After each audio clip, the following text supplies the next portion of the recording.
ఈశ్వరుడు అనేక వరములు ఇచ్చను. అగ్నిదేవునికి అధిపతిగా, సర్వప్రాణులకు అంతరాత్మగా, ఆగ్నేయ దిక్కుకు అధిపతిగా, అలాగే ఆ లింగము పూజ చేసిన వారికి జఠరాగ్ని మందగించదు అని చెప్పాను. అకాల మరణములు సంభవించవని చెప్పాను.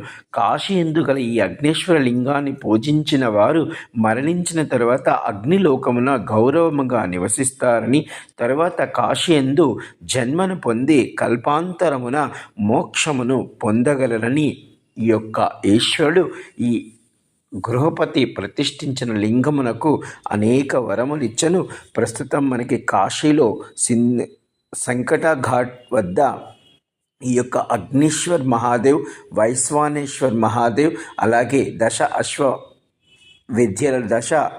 మహావిద్యలలో భువనేశ్వరి దేవి ఉన్నటువంటి ఆలయములో ఈ లింగము మనము చూడవచ్చు. జై కాశీ విశ్వనాథ్.